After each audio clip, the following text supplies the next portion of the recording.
E aí, pessoal, tudo bem? Bom dia, boa tarde, boa noite, né? Dando continuidade aqui ao nosso conteúdo de materiais poliméricos, a gente vai abordar hoje conceitos envolvendo o comportamento térmico dos materiais poliméricos, né? A sequência que a gente vai adotar vai ser a seguinte: a gente vai falar agora sobre alguns aspectos teóricos envolvendo o comportamento térmico. Depois a gente vai fazer uma aula onde eu vou explicar para vocês como usar alguns softwares para a obtenção de dados e informações referentes ao comportamento térmico dos materiais poliméricos. Não é? Como sempre, não se esqueçam de pegar papel e caneta, anotar para poder tirar todas as dúvidas que existam, e aí a gente vai poder continuar. Tudo bem? Para começar, né, eu gosto sempre de falar sobre a importância de se estudar os temas que estão sendo abordados. Do ponto de vista tecnológico, é muito importante se entender comportamento térmico de materiais poliméricos. Primeiro, porque a maioria das técnicas de processamento envolvendo materiais poliméricos vão ser baseadas nos efeitos da temperatura sobre as propriedades desses materiais poliméricos, né? Em alguns casos a gente vai chegar à fusão do material polimérico, em alguns outros casos a gente vai ter só um amolecimento do material polimérico. Além disso, não só no processamento, mas depois durante o resfriamento da peça, a gente vai acabar tendo gradientes de temperatura, né? Gradientes de calor. E aí esses gradientes de calor, né, eles são ocasionados por qual motivo? Porque o material polimérico, em essência, ele é um mau condutor de calor, né? Então, como ele não consegue conduzir calor, para ele poder resfriar, ele vai acabar sofrendo resfriamentos em velocidades diferentes, né? O que vai acabar ocasionando na formação de estruturas com morfologias diferentes e, né, conforme já seria esperado, propriedades muito diferentes. Então, se a gente não entender qual o efeito da temperatura no material polimérico do ponto de vista tecnológico, a gente não conseguiria obter produtos com o desempenho desejado, né? E do ponto de vista científico também, o estudo do comportamento térmico dos materiais poliméricos vai falar para nós muito sobre a sua estrutura, né? Sobre essas relações do tipo estrutura-propriedades que são muito buscadas na ciência dos materiais e na engenharia de materiais de modo geral, né?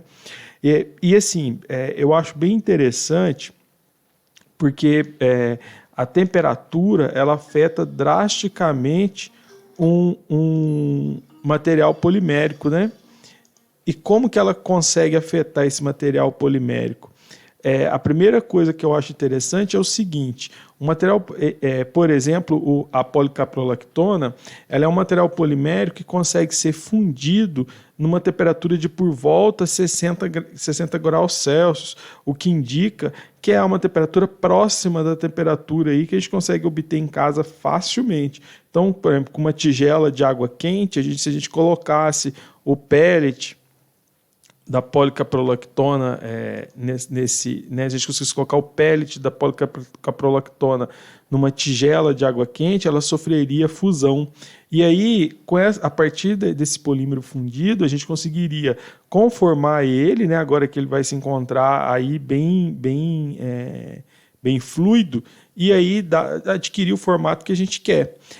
E é interessante, porque quando ele está fundido, né, a gente pode reparar que ele é bem transparente. À medida que ele se resfria, ele fica branco, né? E aí essa mudança na coloração dele tem muito a ver com o processo de cristalização, né? Vocês já viram esses conceitos aí de propriedades ópticas em outras disciplinas também, como por exemplo ciência dos materiais, propriedades físicas, enfim, diversas outras disciplinas aí que abordam esses aspectos. O material, quando ele se encontra amorfo, ele vai ser mais transparente. O material cristalino, ele vai ser mais translúcido, né?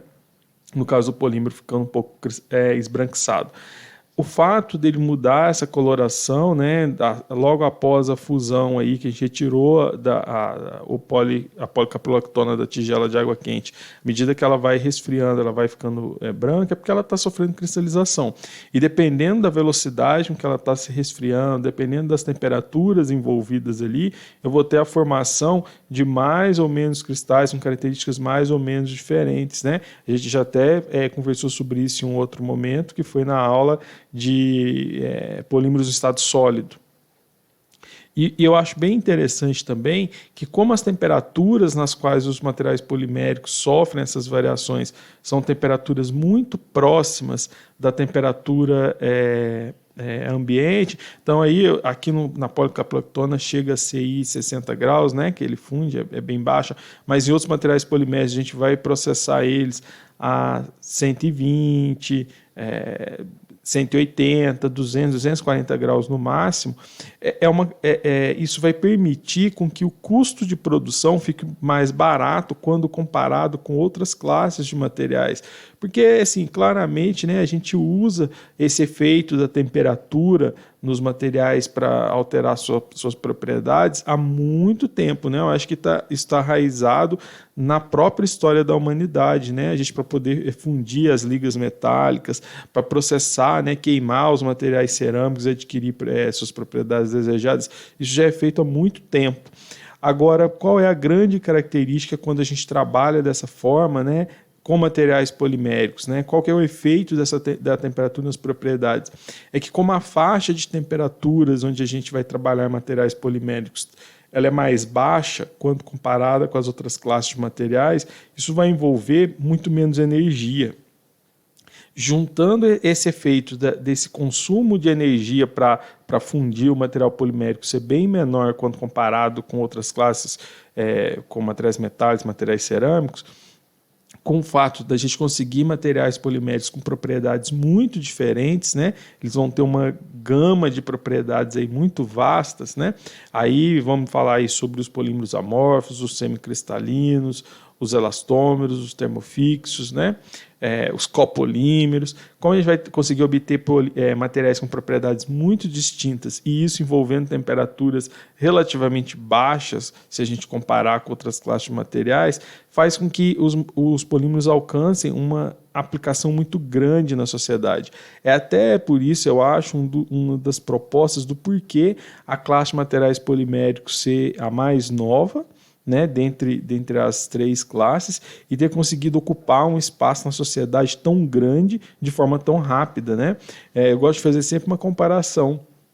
O polipropileno, né, e o polietileno, as poliolefinas, aí, elas começaram a ser produzidas em escala industrial na década de 50, né, por volta de 1953. Aí, né? Inclusive, a polimerização estéreo específica foi descoberta em laboratório pelo Carl Ziegler e o Júlio Natta em 1953. E tão pouco tempo depois, que a gente chega agora nos dias atuais, a gente vê os materiais poliméricos em todos os locais do mundo, né? Inclusive abrindo espaço para discussão sobre o impacto ambiental do consumo exagerado de materiais poliméricos, né? Eu acho que assim, essa grande característica de trabalhar com baixo consumo de energia e ampla faixa de propriedades é o que vai permitir a acessibilidade desses materiais poliméricos para as diferentes sociedades que a gente tem no mundo, né? Aí todos os países têm acesso a materiais poliméricos no dia de hoje. E aí, algumas propriedades são muito importantes a gente discutir, né? Ou qual é o efeito da temperatura aí em alguns comportamentos observados para materiais poliméricos frente à temperatura. A primeira que eu vou abordar agora é a temperatura de transição vítrea, né? O que seria a temperatura de transição vítrea? Ela, apesar do nome ser temperatura, ela é uma faixa de temperaturas, né? Então ela não é um valor fixo, ela vai ser uma faixa que se a gente pensar durante o aquecimento do material polimérico, aqui no nosso caso, né, já que a gente está falando sobre materiais poliméricos, as cadeias da região amorfa vão adquirir mobilidade suficiente. Então aqui, ó, um ponto importante, temperatura de transição vítrea trata somente de fase amorfa. Cristais poliméricos vão apresentar temperatura de transição vítrea? Não, não vão.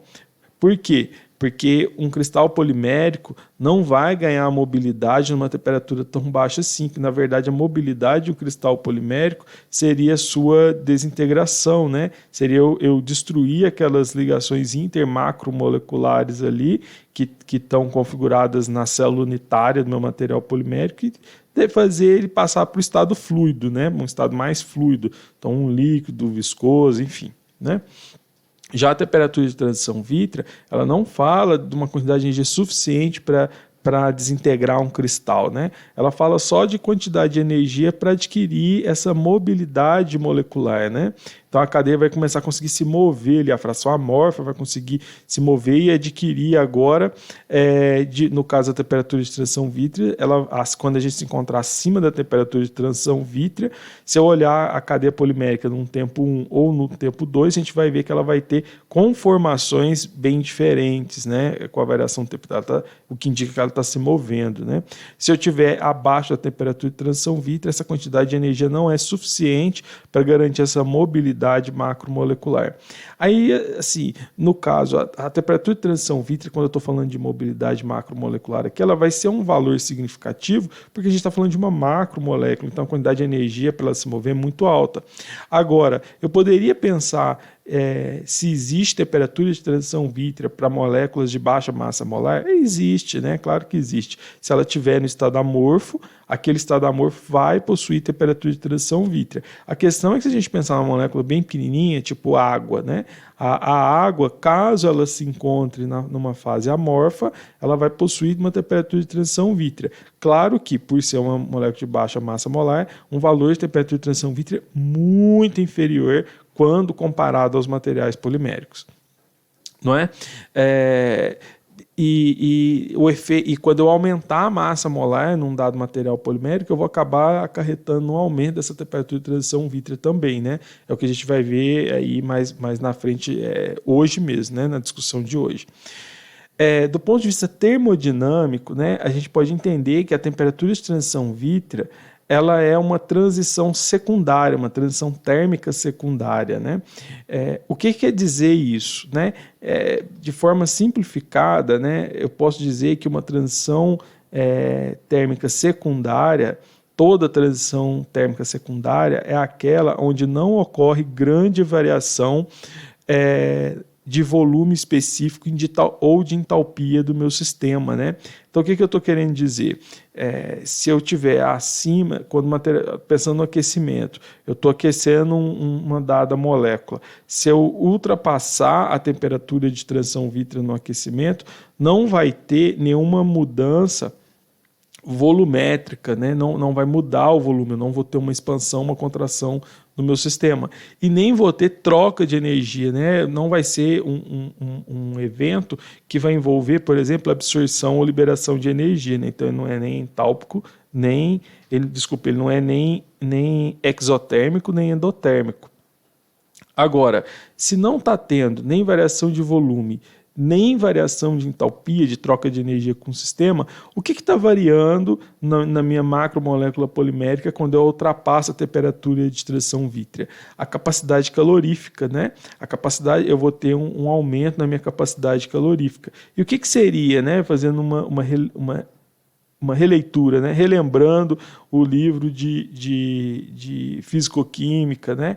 O que seria a capacidade calorífica de uma macromolécula polimérica? É a quantidade de energia necessária para elevar a temperatura daquele meu sistema em 1 grau Celsius. Então, o que eu estou querendo dizer é que essa quantidade de energia gasta para elevar a temperatura de um ΔT, né, 1 grau Celsius, por exemplo, aí, no caso da capacidade calorífica, ela vai ser impactada quando a gente ultrapassar o valor da temperatura de transição vítrea, né? Essa seria uma das temperaturas importantes. Vamos voltar nela daqui a pouco, né, que ela é bem importante mesmo. Uma outra temperatura bem importante se discutir é a temperatura de fusão, né, que aí vale a pena ressaltar que a temperatura de fusão só é definida para materiais, para moléculas no estado cristalino, né? Então, quando a gente fala lá a fusão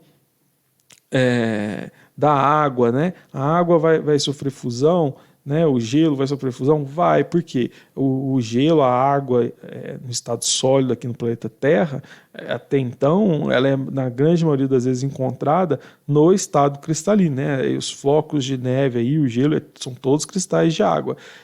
Então a gente conseguiria ver a temperatura de transição vítrea para esses cristais de gelo aqui no planeta Terra? Não, porque ela só é definida para materiais amorfos. Existiria, então, como a gente vê isso? Sim, se a gente conseguir encontrar em algum lugar do universo a água amorfa, a gente vai observar a temperatura de transição vítrea dela, né? E aí um ponto importante que eu gosto de ressaltar, até porque eu vejo bastante gente fazendo confusão, é que todas essas temperaturas, temperatura de transição vítrea, temperatura de fusão cristalina, né, e algumas outras que eu vou apresentar aqui, elas são características da matéria, né? Então assim, a gente só vai definir elas para algo que possua estrutura química definida. Então, por exemplo, qual a temperatura de transição vítrea da policaprolactona, né, que foi um exemplo de um polímero que a gente viu agora mais cedo. A gente vai conseguir descobrir. Qual é a temperatura de transição vítrea do polietileno de baixa densidade? A gente vai conseguir identificar ela, encontrar, medir, quantificar ou obter o dado num handbook aí da literatura, né, num texto da literatura aí. Qual é a temperatura de fusão cristalina do polietileno de alta densidade? A gente também vai conseguir obter. Agora, se alguém me perguntar assim, qual a temperatura de fusão de um óleo, né? Um óleo é um sistema complexo, tem várias moléculas ali dentro. Então, o óleo em si não tem uma temperatura de fusão cristalina. O que vai ter a temperatura de fusão vão ser as moléculas, cada uma delas que compõe o óleo. Então, se eu tiver um óleo aí que 95% dele é composto por ácido oleico, né? 95% dele, então, vai contribuir para a temperatura de fusão correspondente à temperatura de fusão do ácido oleico. Agora, o que a gente vai observar nesses sistemas complexos ali seria uma temperatura de fusão média de cada, observada a partir da contribuição de cada molécula que compõe aquele sistema, né? Isso aí é bem importante. E aí, voltando aqui então agora na temperatura de fusão cristalina, ela vai ser também uma faixa, né, para materiais poliméricos. Ela, assim como a TG, a TM, ela não é uma temperatura fixa, né, ela vai ser uma faixa, onde durante o aquecimento vai ocorrer a fusão da fase cristalina do polímero, né?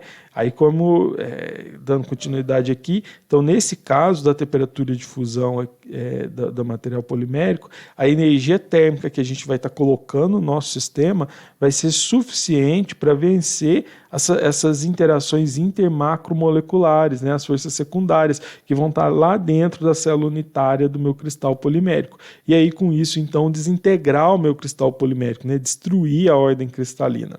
E aí o meu cristal passaria, então, agora para um estado fluido, né? A fusão cristalina, diferente da temperatura de transição vítrea, ela é uma transição térmica, né, um evento térmico primário, né? Então, fazendo uma analogia lá com a TG, nesse caso ocorre grande variação de volume específico e de entalpia. Essa aqui é até fácil a gente pensar sobre isso, né?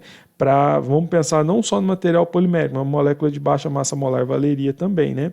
Se eu tiver um cristal de gelo, né? Água lá, um cubo de gelo, né? E aí eu aumentei a temperatura, o que ele vai fazer? À medida que eu tiver lá, por exemplo, gelo menos 20 graus Celsius. Eu estou subindo a temperatura, cheguei a menos 10. Toda a temperatura que eu estou colocando no meu sistema ali, né, todo o calor que eu estou colocando no meu sistema ali, ele vai ser usado para elevar o valor da temperatura. Quando eu chegar em 0 graus Celsius, o que vai acontecer? Todo o calor que eu tiver fornecido, esse gelo vai absorver para poder ocorrer um mecanismo de transformação de fase e aí ele passar para o estado líquido, né, consequente. E aí, com isso, então, eu posso ver que eu estou tendo um evento de endotérmico, né, de absorção de energia, que é característico das transições térmicas primárias.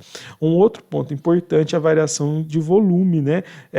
O volume do gelo é diferente do volume correspondente de água no estado líquido, né, que ele produz. Tanto é que se vocês pegarem uma garrafinha de água, né, esses 355 ml aí, encher ela até a boca ali de água, fechar, lacrar e colocar no congelador, né, ela corre risco de estourar, porque o volume do gelo vai ser significativamente maior. Acontece isso, inclusive, com bebidas, né? O pessoal que gosta de armazenar em freezer aí, cerveja em garrafa de vidro, se você coloca ela lá e deixa a temperatura reduzir, o cristal do gelo vai ser um pouco maior, a garrafa vai sofrer fratura frágil ali, né? E aí vai quebrar, não vai suportar, devido ao aumento nesse volume específico. Para materiais poliméricos é a mesma coisa, né? Um cristal polimérico, como ele tem essa ordem, né, a longas distâncias atômicas, os átomos estão bem empacotados, eles estão mais próximos possível que poderiam estar uns dos outros. Com isso, o volume que ele ocupa é muito menor. Quando eu desintegro esse cristal e ele passa agora se apresentar num estado físico um pouco diferente, que aí agora aqui então ele passa a ter uma grande mobilidade, né, ele está bem fluido, aí nesse caso então o volume ocupado é bem superior, e aí com isso então tem essa variação volumétrica aí que não tem como a gente evitar, né? Lembrando então, reforçando mais uma vez, temperatura de transição vítrea é associada à região amorfa dos materiais poliméricos. Então, um material polimérico seja 100% amorfo, a gente só vai observar a temperatura de transição vítrea nele, a gente não vai conseguir ver temperatura de fusão cristalina, porque ele não tem cristal, então ele não vai fundir, né? E aí, no caso de um polímero que seja 100% cristalino, né? Primeiro, seria teórico, porque lembrando que a gente não consegue obter materiais, né, peças poliméricas para o dia a dia que sejam 100% cristalinas. Mas caso fosse possível, a gente veria somente a temperatura de fusão cristalina, não teria do mesmo jeito, né, a temperatura de transição vítrea. Agora, e aí é um ponto muito curioso dos materiais poliméricos, como a gente tem em vários casos aí, sistemas semicristalinos, né, que vão ser aqueles materiais poliméricos que vão apresentar uma fração volumétrica da sua composição amorfa e uma fração volumétrica da sua composição como sendo cristalina. E o que vai acontecer nesse caso? A fração amorfa dessa peça polimérica vai apresentar a temperatura de transição vítrea e a fração cristalina do meu material polimérico vai apresentar a temperatura de fusão cristalina. E aí a gente acaba conseguindo ver as duas, né, identificar as duas.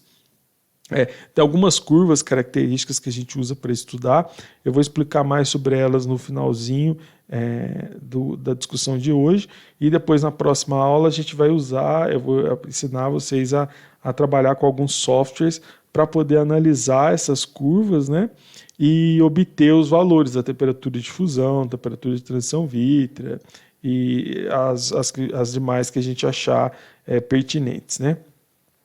Tem uma outra temperatura também muito importante, que também é uma transição térmica primária, né? Ou seja, envolve variação de volume e variação de temperatura do sistema polimérico, que é a temperatura de cristalização.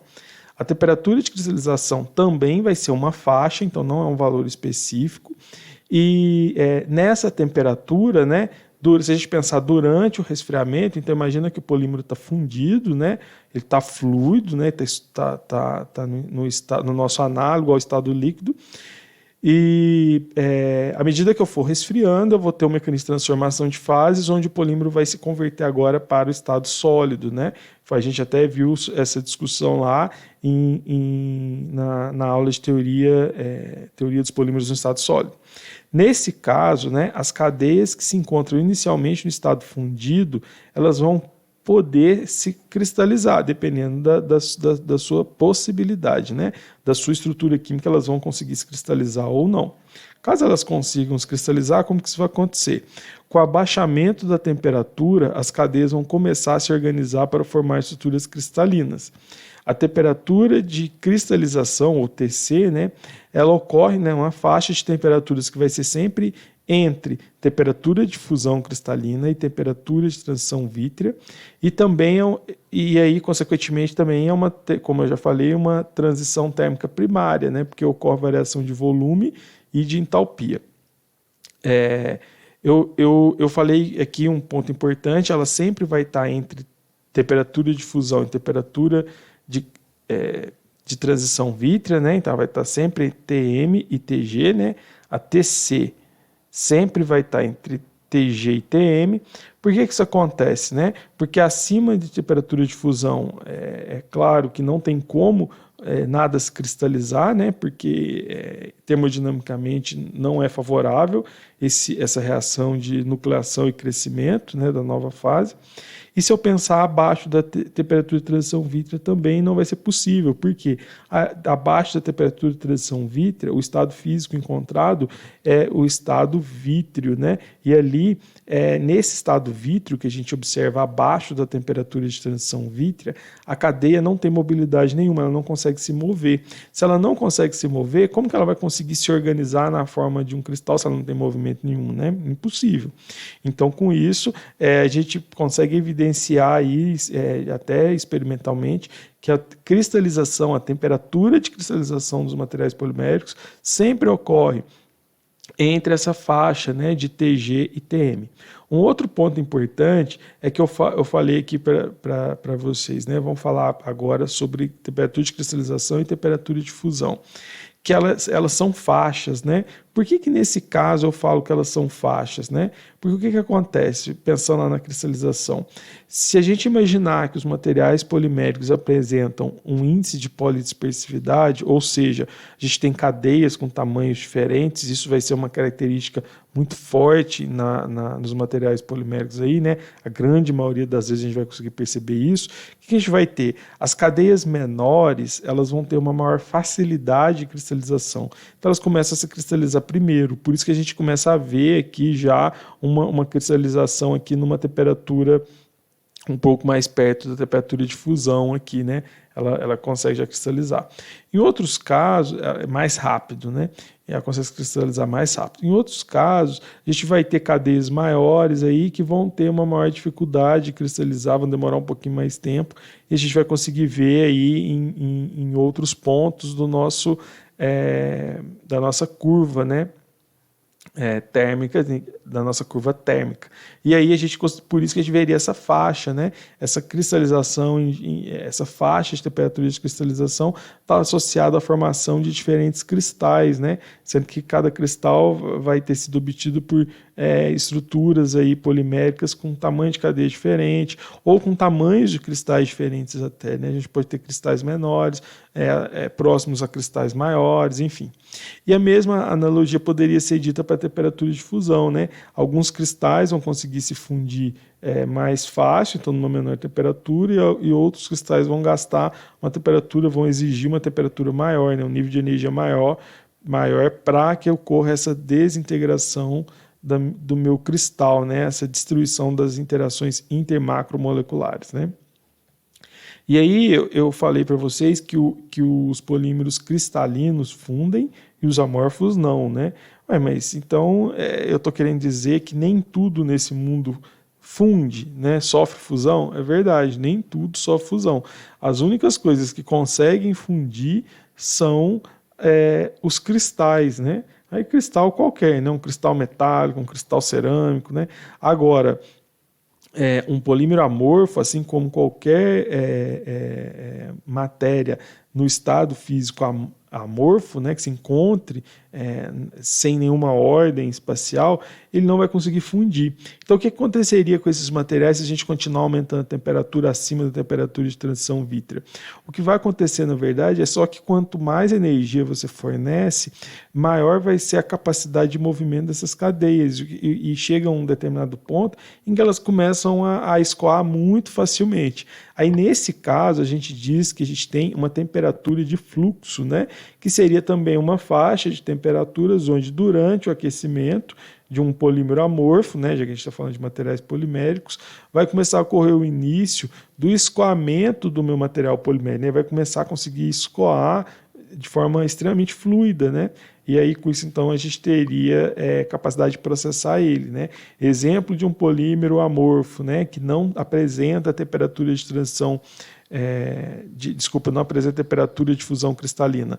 O poliestireno tradicional, né, o poliestireno atático, que a gente tem em copo de café, ele não vai apresentar a temperatura de fusão cristalina, porque ele não tem cristal. A gente vai conseguir ver somente a temperatura de transição vítrea, que no caso dele está por volta de 100 graus Celsius.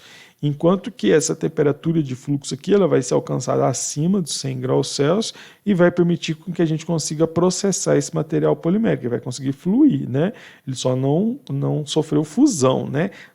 Na definição da fusão como sendo um evento térmico de primeira ordem, ou seja, onde a gente consegue evidenciar uma variação volumétrica, uma variação térmica, né, uma variação entálpica no meu sistema, né, tem que ter troca de calor.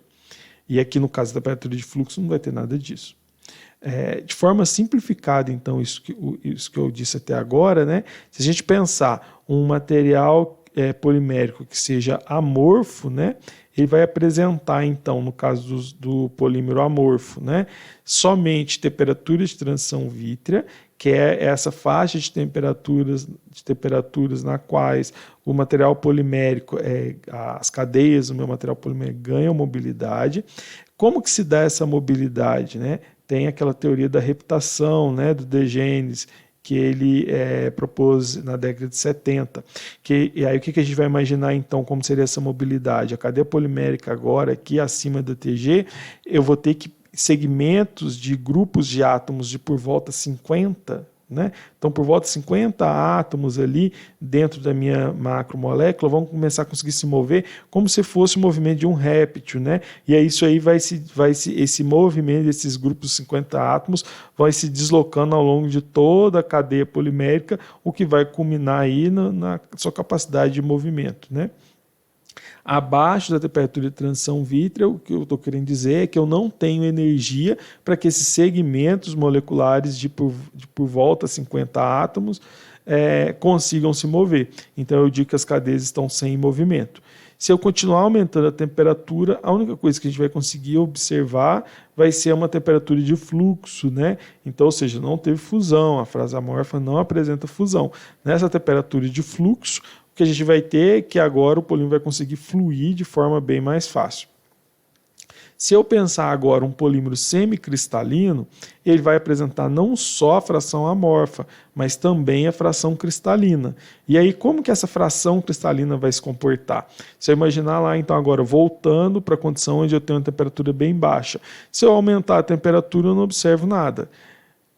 Não vou ver, inclusive, na região cristalina, não consigo evidenciar temperatura de transição vítrea, né? Porque cristal não consegue se mover, porque as moléculas, os átomos ali, né? A estrutura da cadeia polimérica já se encontra no menor estado de energia possível, né? Então aquela alta intensidade de interações intermacromoleculares ali impede que aquele sistema se mexa e ele está energeticamente favorável, né? Termodinâmica. Então ele não vai querer sair daquele ponto.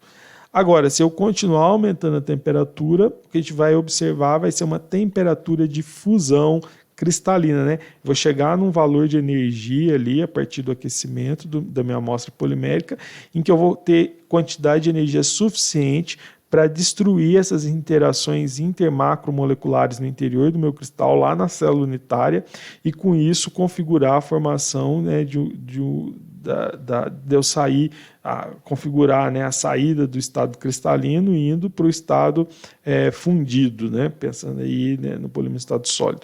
E aí o que representa cadeias com grande capacidade de movimento.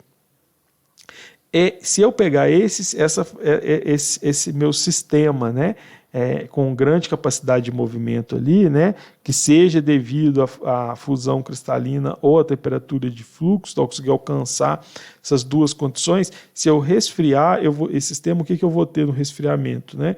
Dependendo das características inerentes à estrutura química, né, e outros aspectos, como massa molar, por exemplo, da minha cadeia polimérica, eu vou conseguir fazer com que ela sofra cristalização, né, que seria um processo de transformação de fases, onde a gente está saindo do estado fundido e indo para o estado sólido cristal. Né? Claro que a gente não vai conseguir, de forma corriqueira, né, obter esse processo de cristalização na sua totalidade, 100%. Né? É esperado aí pelos modelos que descrevem as características do polímero em estado sólido, que a gente vai ter frações amorfas inerentes aí no interior das nossas esferulitas. Né? Então sempre a gente vai ter lá ou um polímero que seja 100% amorfo ou polímeros que sejam semicristalinos. Né? E aí tem algumas outras temperaturas, né, que são bem importantes a gente discutir. Nesse caso, elas já não são mais temperaturas de cunho tão científico assim, né? Elas têm uma relevância, uma importância mais para o setor produtivo. Alguma característica que eu acho assim, é bem geral, né? Então, eu gosto de apresentar esse slide, mas com grandes ressalvas, né? Apresentar esses conceitos, mas com grandes ressalvas, porque a gente não deve considerar eles em 100% dos casos. Mas a gente tem a temperatura de uso, né? De uma peça polimérica, que seria a máxima temperatura que aquele dado material polimérico pode ser empregado sem que ocorra o seu amolecimento, né? Sem que ocorra alguma variação indesejada nas suas propriedades, indesejada pelo usuário final. E aí a gente tem que, normalmente, os elastômeros, né, a classe de materiais poliméricos elastoméricos, ela é empregada em temperaturas de uso muito superiores à temperatura de transição vítrea. Por quê? O que a gente mais quer no elastômero é a sua grande capacidade de deformação. E aí essa grande capacidade de deformação exige que as cadeias poliméricas ali consigam se mover. Então a gente tem que ter uma temperatura muito superior à temperatura de transição vítrea, porque senão ela não teria mobilidade nenhuma, né? Não teria energia suficiente. Os materiais poliméricos amorfos, né, eles podem trabalhar acima da TG ou não. Aí vai depender, né? Cada caso é um caso. Se a gente trabalhar com polímeros 100% amorfos, em condições de temperatura de uso acima da TG, o que a gente vai poder observar vão ser casos onde eles vão começar a sofrer variações geométricas, né, devido à alta mobilidade das cadeias. Um exemplo clássico que eu dou disso aqui é o copinho de café de poliestireno e o copinho de café de polipropileno. Né? Se vocês olharem lá, o copinho de café de polipropileno, né, como a TG dele é aí por volta de menos 5, 10 graus Celsius, né? Tá nessa faixa aí, vai depender também de tamanho da cadeia, né? Massa molar, índice de pós-especificidade, né? Taticidade, enfim. Mas aí entre menos 5 e 10, a temperatura, se a gente colocar um café lá, a temperatura de uso vai estar bem acima da TG dele, né? O café aí quentinho, tá na temperatura bem acima. Nesse caso, o que vai acontecer? Vocês vão conseguir perceber que o copo de café vai começar a se deformar devido à ação do peso do café na sua mão. Né? A gente consegue até perceber isso. Se você, enquanto usuário, não se importar com esse efeito, né, de deformação do copo de café, o setor produtivo vai produzir ele caso ele seja mais barato que o poliestireno. E aí vai botar no mercado e vai ser consumido. Né? Agora, a temperatura de transição vítrea do poliestireno é 100 graus Celsius. Então, se a gente usar ele para produção de copinho de café, o que vai acontecer na hora que a gente colocar o café lá? Sempre vai estar abaixo da TG, né? Porque a gente não vai tomar um café acima de 100 graus Celsius, não seria vapor de café, né? E aí o que vocês vão ver nesse caso? Vocês não vão notar essa variação geométrica, né? Não vão ver ali o copinho de poliestireno se deformando devido ao peso do café quente. Aí, então, eu quis fazer essa analogia aqui para mostrar para vocês que essa temperatura de uso, né, como aqui no caso dos polímeros amorfos, ela é relativa. Eu estou abordando aqui que ela tem que ser maior do que a temperatura de transição vítrea, mas isso depende um pouco da aplicação, do que o usuário final quer, até onde ele está disposto a aceitar por uma variação geométrica, né, uma variação dimensional ali. E lembrando que esses dados aqui, eles foram de valores de temperatura de uso nessas informações, então eu estou trazendo elas do livro texto da disciplina. Já um polímero cristalino, né, ou um polímero semicristalino, a gente sempre vai trabalhar com temperatura de uso muito inferior à temperatura de fusão cristalina. Isso aqui é com certeza, porque se a gente trabalhar, vamos pensar lá, voltar com um copinho de café. Se eu pegar um copinho de café e colocar agora um produto ali dentro, né, um líquido ali dentro, que se encontre acima da temperatura de fusão do meu material polimérico, então vamos pensar aí policaprolactona, né? Fazer copinho de café de policaprolactona que a gente viu no início da aula de hoje. A temperatura de fusão dela é 60 graus Celsius. Se o café se encontrar próximo de 60 graus Celsius ou até acima, né? Aí você pegar o café ali com a água fervendo ali, já colocar no copinho de policaprolactona, ela vai fundir. Então, na prática, ela não vai conseguir conter o café, né? Aí por que você iria querer consumir esse produto plástico aí, nesse copo plástico de policaprolactona? Então, no caso dos polímeros cristalinos, eu acho muito pertinente dizer que a gente sempre busca temperaturas, inclusive, bem abaixo da temperatura de fusão. E aí, com isso, a gente teria que, né, os semicristalinos, a gente teria que trabalhar, então, entre a temperatura de transição vítrea, essa que eu acho que é relativo, depende, né, e temperatura de fusão. A gente pode, inclusive, querer trabalhar em polímeros semicristalinos abaixo da temperatura de transição vítrea.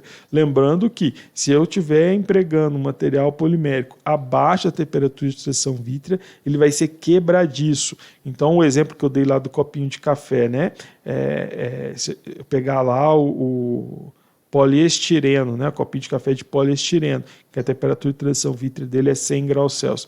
Se eu colocar o café ali dentro, e como eu estou abaixo da temperatura de transição vítrea, ele vai ser quebradiço. E aí, se você aplicar uma tensão ali no copo, ele vai fraturar frágil. Então, você tem que segurar com cuidado para ele não sofrer fratura frágil, né? Agora, se nessa aplicação você falar, não, eu consigo ter controle aqui da força que eu imponho no copo de café pela minha mão, então tudo bem trabalhar abaixo da temperatura de transição vítrea. Se não, seria ideal subir, né, tipo o polipropileno, que ele não vai ter essa deformação, essa fratura frágil. Então, eu acho que esse ponto aqui da temperatura de uso em relação a polímeros amorfos é um pouco relativo, né? Depende muito da aplicação do que a gente quer. Agora, essa temperatura de uso abaixo da temperatura de fusão cristalina, aqui eu já acho que eu não consigo ver exemplo não, né? Eu não consigo citar exemplos que indiquem o uso efetivo de um produto polimérico, né, numa dada aplicação próxima à sua temperatura de fusão cristalina. Eu estou falando próxima, não estou falando superior, né? Se for superior, aí sem chance, né? O polímero estaria fundido. Existem outras temperaturas muito importantes também de cunho industrial, né? Uma delas é a temperatura de amolecimento Vicat. A temperatura de amolecimento Vicat, ela vai ser uma temperatura que durante o aquecimento a uma taxa constante pré-determinada, uma agulha de ponta plana com 1 milímetro quadrado de área vai penetrar na minha amostra polimérica numa profundidade de 1 milímetro, né, e sujeita a uma carga constante pré-determinada por uma norma técnica STM 1525. Essa temperatura de amolecimento Vicat aqui, ela é obtida através de equipamentos próprios, né? Então a gente vai ter equipamentos específicos aí, onde a gente vai conseguir colocar minha amostra polimérica. Então eu vou ter minha ponta ali, vou colocar minha amostra polimérica. E aí, colocando essa minha amostra polimérica dentro de um forno com controle de temperatura, eu vou aplicar essa tensão e variar numa única tensão a temperatura. Quando eu alcançar uma temperatura onde a minha ponta consiga penetrar em 1 milímetro a superfície do meu corpo de prova polimérico, eu digo que aquela temperatura é a temperatura de amolecimento Vicat. Por que a indústria tem tanto interesse nessa temperatura, né? Por que o setor produtivo quer muito? Porque essa temperatura é uma temperatura que indica variação dimensional da minha peça polimérica, né? Aí ela já não é, ela está referindo o seguinte, olha, se eu começar a ter uma variação dimensional aqui, né, correspondente a penetração de 1 milímetro, né, de uma ponta de 1 milímetro quadrado de área, numa tensão constante, né, numa carga constante ali, determinada em norma, essa carga vai ser característica para cada material polimérico diferente, vai ser indicado a carga específica, isso vai indicar ali então que talvez ela não possa ser empregada, como por exemplo aí no setor mecânico, né, no setor automobilístico. Se você começar a tiver variação dimensional ali nas peças, isso pode ser extremamente danoso para o produto, né? E aí o consumidor final já vai questionar. Essa temperatura de amolecimento Vicat, né, a gente vai registrar lá, pedir o aquecimento no computador, né, no dispositivo, e aí ele vai informar para nós qual que seria essa temperatura, né? Aqui, então, a gente colocando a carga, né?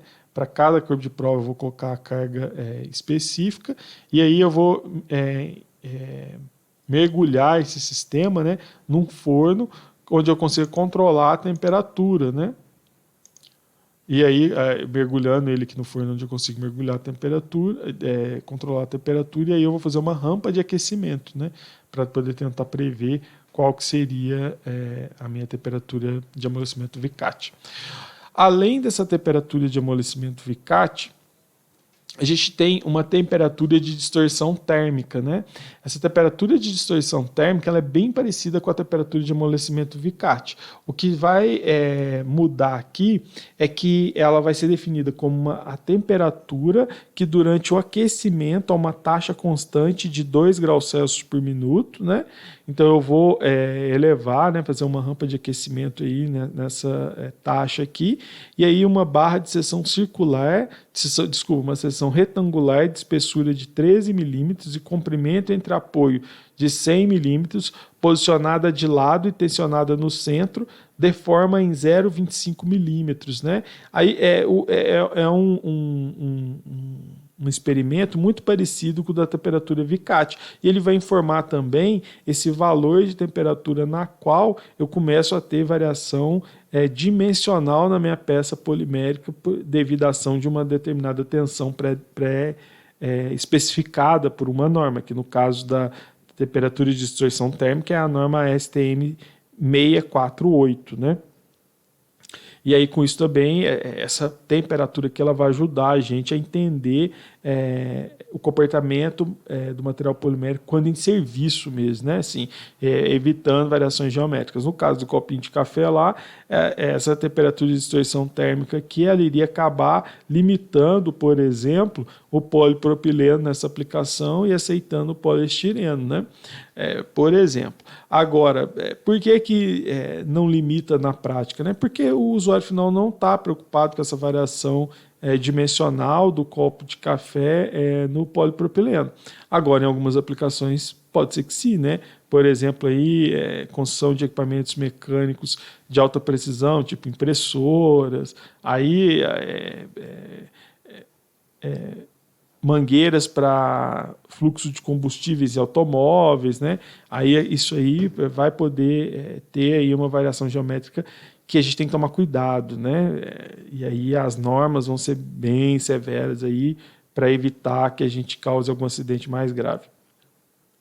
Do ponto de vista termodinâmico, né? Continuando aquela discussão lá das temperaturas agora, né? Voltando à discussão das temperaturas. O que quer dizer a gente dizer lá que a temperatura de transição vítrea é uma transição térmica de segunda ordem, né? Isso quer dizer, né, que, como eu ilustrei lá, que, por exemplo, na temperatura de transição vítrea não vai ter variação no volume específico, nem na entalpia do meu sistema, né? Não vai ter troca de calor. Isso na prática, o que eu quis dizer é que não vai ocorrer variação em nenhuma propriedade termodinâmica obtida a partir da derivada primeira da energia livre em relação à temperatura, né? Num gráfico ali, num diagrama, a gente analisa essa primeira derivada dGdt em relação à temperatura. Então, o que a gente veria na temperatura de transição vítrea seria somente uma inclinação. Vamos pensar lá então, eu estou aumentando a temperatura, né, do meu sistema, e essas propriedades, qualquer que sejam, né, obtidas a partir da derivada primeira da energia livre em relação à temperatura, elas vão sofrendo a sua variação constante, né? Até quando chega na TG, eu tenho essa variação, essa inflexão, essa variação dessas propriedades em relação à temperatura. E aí isso aqui seria evidenciado pela mudança na capacidade calorífica do meu sistema. Agora, quando a gente chega na temperatura de fusão, por exemplo, aí eu tenho uma mudança drástica, né? Vou ter uma mudança drástica no volume ou na entalpia, né? Então, no caso lá da fusão, eu estou absorvendo calor para conseguir destruir aquelas interações intermacromoleculares dentro do meu cristal polimérico, e aí o volume varia bruscamente, ou, né, a quantidade de calor do meu sistema ali sofre uma variação brusca, porque eu vou ter essa absorção de calor, no caso da fusão, e aí então eu teria um degrau, né, a gente conseguiria ver, né, nesse diagrama que eu estou discutindo aqui, um degrau. Esse degrau aqui ele vai ser observado para qualquer transição térmica de primeira ordem, né? E a gente conseguiria, então, com isso, identificar. Exemplos de transições térmicas de primeira ordem, né? A gente viu lá temperatura de fusão, temperatura de cristalização, são todos exemplos de transições térmicas de primeira ordem. E exemplos de transições térmicas de segunda ordem, né? A temperatura de transição vítrea é um. Existem outros exemplos? Existe, né? Por exemplo, se a gente lembrar lá dos diagramas de fase, né? Aqueles eventos, né? Onde a gente sai de um sólido 1 e vai para um sólido 2, né? Uma transformação de fase sólido-sólido, ela seria uma transição térmica de segunda ordem também, né? Então, por exemplo, um cristal polimérico alfa se convertendo num cristal polimérico beta, né? Sem passar pelo estado fundido. Isso seria um exemplo de uma transição de segunda ordem. Agora, se a gente pode fazer essa discussão com base na derivada primeira? Pode. A questão é o seguinte: identificar essa inflexão do ponto de vista experimental é bem difícil, né? Porque ela pode ser bem sutil, né? Quando eu fiz aqui uma representação gráfica, eu tentei fazer uma inflexão bem intensa, mas na prática, às vezes essa variação na capacidade calorífica é bem pequena e não conseguiria ser perceptível, o que iria impossibilitar a gente de perceber experimentalmente essa variação, né?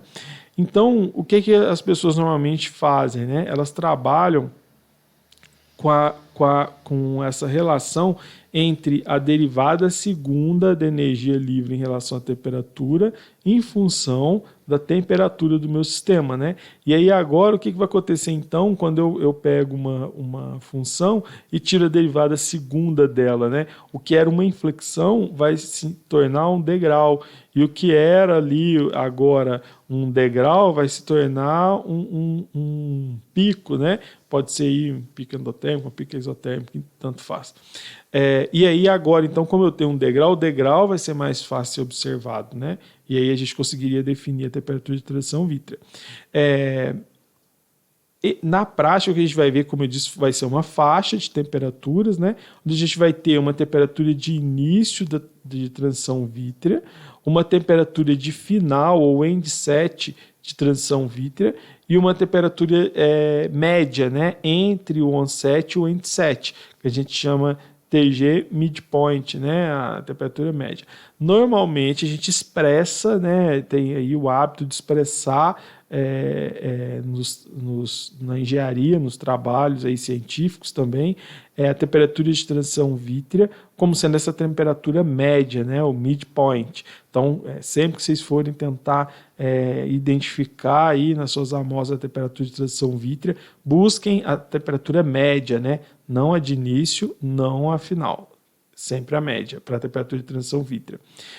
A temperatura de fusão cristalina também vai ter temperatura de início, né, de fusão cristalina, temperatura de pico de fusão cristalina, que a gente chama, e a temperatura de final de fusão cristalina.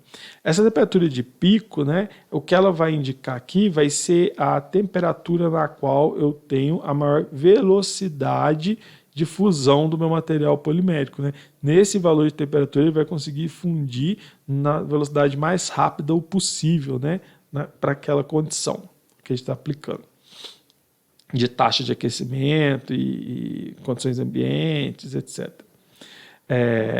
E aí, aqui imaginando então, pegando aqui até imagens do livro-texto da disciplina, né? Se eu fazer uma analogia aqui, né, do quanto que está variando aquela minha derivada de energia livre em relação à temperatura, então no caso o volume específico, que é uma dessas propriedades, e com a temperatura, o que a gente veria para um polímero amorfo, né? A gente veria com o aumento da temperatura, eu vou ter uma mudança na inflexão, né? Eu vou ter um ponto de inflexão aqui, eu vou ter a partir desse ponto de inflexão, uma mudança na inclinação da minha curva, o que indicaria então com isso a faixa de transições vítreas, de temperatura de transição vítrea para o meu material polimérico. E depois, à medida que eu aumento, a região amorfa, né, ou um polímero totalmente amorfo, ele não vai ter mais variação nenhuma. Agora, um polímero semicristalino, a região amorfa dele vai apresentar também essa inflexão, né, que vai ser identificada através da mudança na inclinação da minha curva, de volume específico em função da temperatura. E quando eu chegar na temperatura de fusão aqui, né, então eu tenho início de fusão, término de fusão, e a temperatura de pico, eu vou ter então agora aqui não uma inflexão, né, mas uma variação abrupta no volume, né? Por quê? A nova fase gerada, né, então o polímero em estado fundido, ele vai ocupar um volume bem maior do que o polímero no estado cristalino. E a gente pode fazer também a mesma analogia para perceber a temperatura de cristalização, né? Então eu vou ter lá, com o aumento da temperatura, eu vou ter uma variação constante aqui no meu volume específico. Quando eu chego na temperatura de transição vítrea, que vai ser esse ponto de inflexão, de novo, a gente vai ter essa mudança na inclinação aqui, que é caracterizada por essa variação na capacidade calorífica do meu sistema. Eu fundi. O material chegou na temperatura de fusão aqui, né? No início da temperatura de fusão, eu vou ter o quê? Uma variação abrupta no volume específico, né? A fração amorfa ocupa um volume muito maior, agora a fração fundida, né, ocupa um volume muito maior do que as cadeias poliméricas no estado cristalino. E aí, se eu pensar no resfriamento, né, para fazer analogia aqui com a temperatura de cristalização, eu vou ter o quê? Num valor de temperatura entre TG e TM, né, as cadeias agora do estado fundido vão conseguir se organizar na forma cristalina através de um mecanismo de transformação de fase de nucleação e crescimento, né? E aí eu passo então a ter uma variação abrupta no volume. Por quê? A fração fundida tinha um volume muito maior do que a fração cristalina. E aí eu consigo então identificar, né, evidenciar essa temperatura, né? É bem importante também fazer essa analogia, né? E quem estudou esses efeitos termodinâmicos aí, quem começou a estudar, foi o Dolittle, né? E ele propôs a equação, que hoje é conhecida como equação de Dolittle, para poder tentar imaginar, né, prever, discutir esse efeito da temperatura de transição vítrea né? E esse efeito da temperatura na viscosidade de polímeros amorfos, né? Então, para começar a abordar essa equação de Dolittle aqui, né? O que seria essa teoria do volume livre, né? A teoria do volume livre diz o seguinte: um material polimérico ali, emaranhado polimérico amorfo, né? Ele vai ocupar um volume hidrodinâmico, né? Lembrando lá, e esse volume hidrodinâmico ele vai ter uma região aqui que corresponde à matéria, né, a macromolécula polimérica mesmo. Então, ele vai ser o nosso V0, né, o volume ocupado. E eu vou ter, né, invariavelmente aqui uma região vazia, né, uma região livre, né, que essa região aqui ela não possui matéria, né, espaço vazio. Esse espaço, essa relação entre o volume ocupado e o volume vazio aqui, ele vai ser impactado, né, a gente pode imaginar, pela temperatura. Por quê? Se eu tiver abaixo da temperatura de transição vítrea, qual que vai ser o efeito da variação de temperatura no volume livre do meu emaranhado amorfo polimérico? Nenhum, né? A cadeia não vai sofrer variação geométrica nenhuma, né? Não vai ter variação na sua mobilidade. Então, com isso, esse volume livre aqui, né? O VF, vai ficar constante.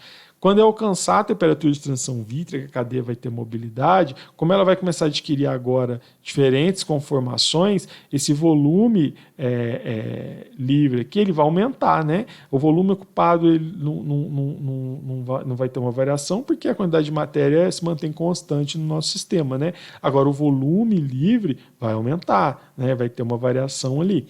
E aí, se eu estou variando essa razão entre o volume ocupado e o volume livre, o que a gente está imaginando, então, é que eu estou tendo uma variação nesse volume hidrodinâmico do meu emaranhado polimérico amorfo, o que acaba acarretando numa variação da sua capacidade de fluir, né, de escoar, que seria exatamente o conceito de viscosidade. E aí o que o Dolittle propôs inicialmente é que eu vai ter uma relação entre a viscosidade, algumas constantes A e B, né, que são inerentes à minha cadeia polimérica, elas têm bastante relação com parâmetros estruturais da minha cadeia polimérica, e esse volume livre, né, essa razão aqui, essa fração livre do meu emaranhado amorfo polimérico.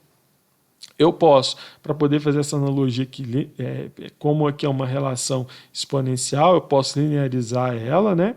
Então eu teria que o Ln da viscosidade vai ser igual a Ln da constante A mais a constante B vezes a fração entre o volume ocupado e o volume livre. Agora, a gente pode entender que o volume ocupado ele vai ser sempre bem maior que o volume livre, né? Apesar de eu ter volume livre, o volume ocupado tem que ser sempre maior, né? E aí o que vai acontecer então? Eu posso aproximar essa relação entre o volume livre e o volume total do meu sistema como sendo VF sobre V0, né? Volume livre sobre volume ocupado. E aí eu poderia substituir na minha equação anterior ali, né? O V0 sobre VF por 1 sobre F, né? Que seria essa fração livre do meu sistema, né? E aí, como que ficaria então agora, se eu quiser imaginar qual que é o efeito da temperatura na redução da viscosidade do meu sistema polimérico? Bem, primeiro, né, pela equação do Dolittle lá, só tem sentido fazer essa analogia em temperaturas acima da temperatura de transição vítrea, porque senão não vai ter variação volumétrica, então não vai variar a viscosidade, né? Se eu pegar então aqui e fazer uma relação entre viscosidade numa temperatura T, que sempre tem que ser acima da temperatura de transição vítrea, e o Ln da viscosidade do meu material polimérico na temperatura de transição vítrea, ou seja, associando a esse volume livre aqui, definido na TG do meu material polimérico, eu vou encontrar uma relação entre essas duas viscosidades e a fração livre do meu material polimérico na temperatura T, e a fração livre do meu material polimérico na transição vítrea, né?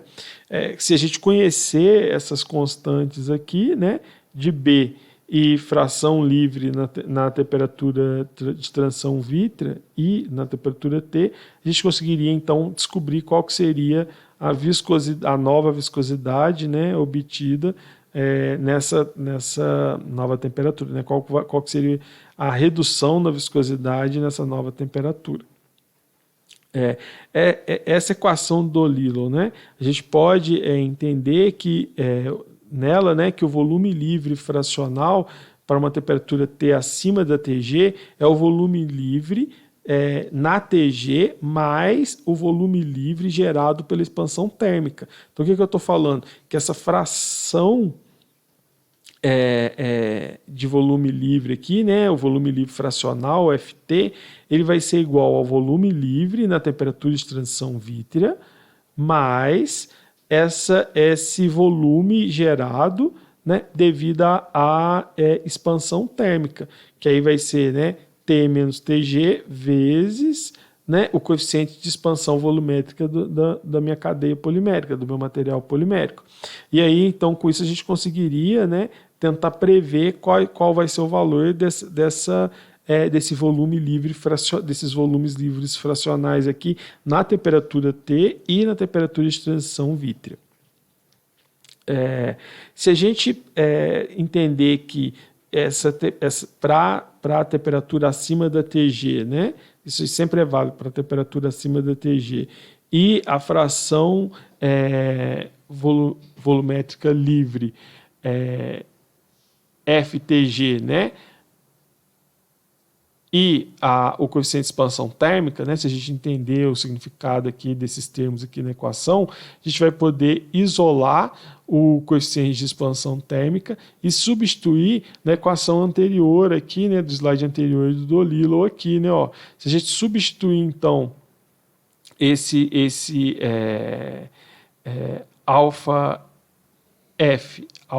F, né, esse coeficiente de expansão volumétrica na equação proposta aqui, né, a gente conseguiria chegar num termo, né, que relaciona a viscosidade de uma dada temperatura com a viscosidade na temperatura de transição vítrea, lembrando que essa temperatura sempre tem que ser acima de TG, né, e ele vai ser igual ao Ln do fator de deslocamento em relação à temperatura, né, que é um outro nome que a gente está dando para esse termo, que é igual a B vezes toda essa relação aqui, né, 1 sobre FTG mais alfa F vezes T menos TG, isso aí tudo subtraindo por 1 sobre FTG, né.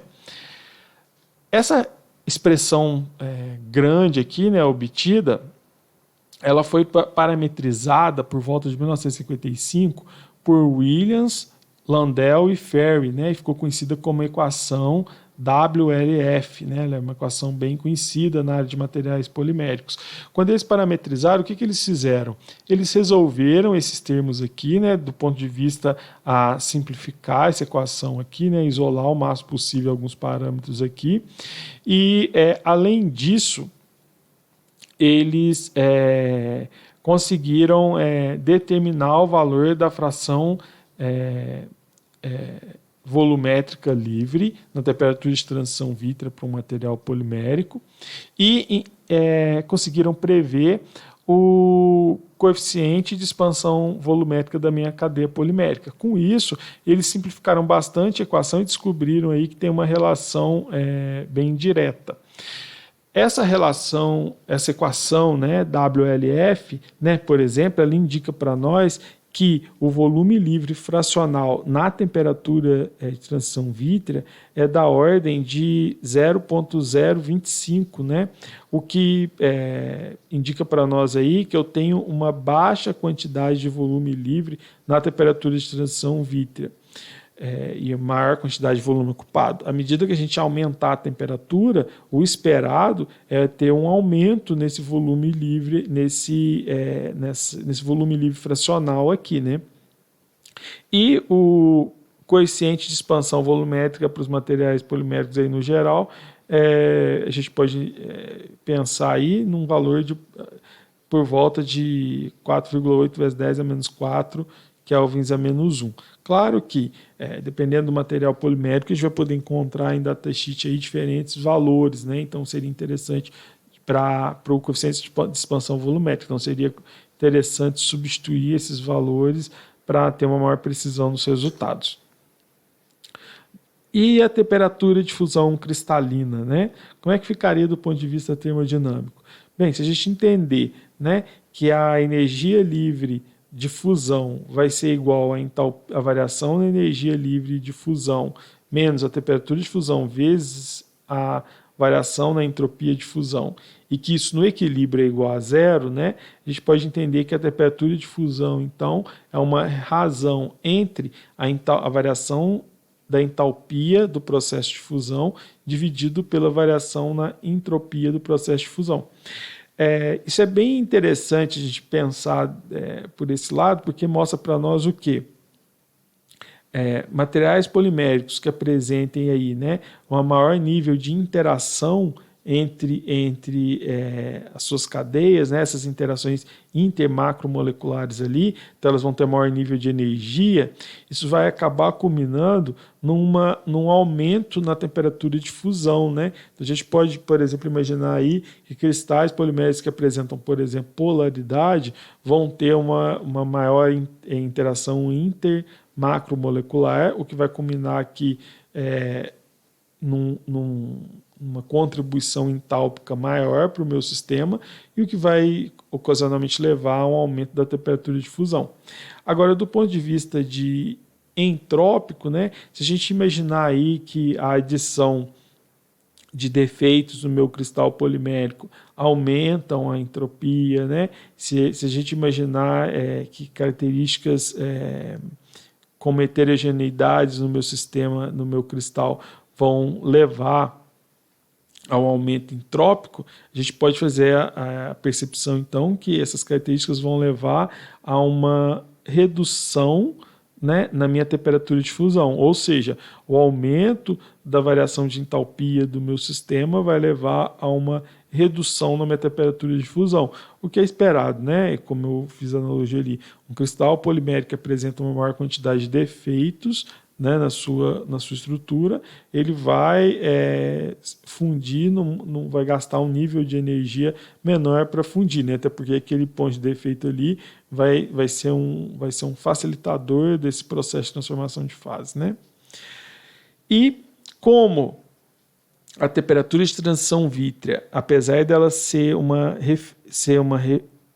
relativa à fração amorfa, e a temperatura de fusão cristalina ser uma característica térmica inerente à fração cristalina, a gente vai conseguir perceber que existe uma relação entre elas, né? Quando eu aumento a temperatura de transição vítrea, eu tenho, no geral, um aumento na temperatura de fusão cristalina. Por que isso acontece? Porque essas duas temperaturas, elas falam muito sobre a capacidade da minha cadeia polimérica começar a se mover pelo efeito da adição de energia no meu sistema, né? Então, tudo que permitir essa maior mobilidade aí devido à adição, né, de energia no meu sistema vai contribuir para o aumento da temperatura de transição vítrea e para o aumento da temperatura de fusão cristalina, né?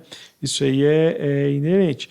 Existe até algumas regras, né, algumas regrinhas que a gente pode pensar para poder entender como que vários parâmetros vão influenciar no comportamento térmico do meu material polimérico, né, em especial temperatura de transição vítrea e temperatura de fusão cristalina.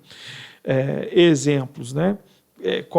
Antes dos exemplos, qual que seria a linha de raciocínio importante para vocês seguirem nesse tipo de comportamento do material polimérico? Tudo aquilo que facilitar a mobilidade da minha cadeia polimérica, o que ela vai estar ocasionando vai ser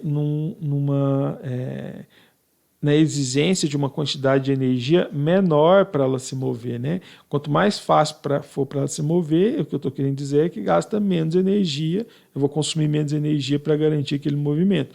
Então, iria ocasionar, então, uma redução na temperatura, né? Essa facilidade no movimento vai reduzir essas temperaturas. E, consequentemente, também, o que dificultar esses movimentos da minha cadeia vão elevar minhas temperaturas, né?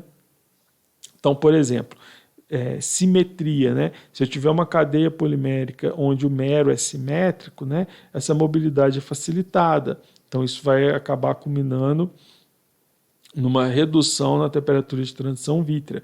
Rigidez é a minha cadeia principal, né? Se eu adiciono aí anéis aromáticos, por exemplo, estruturas que diminuam, que aumentem a rigidez da minha cadeia, e consequentemente diminuam a sua capacidade de movimento, vão acabar culminando no aumento da temperatura de transição vítrea, né? Quer dizer que eu vou gastar mais energia para poder vencer a inércia daquele sistema e fazer com que ele consiga se mover.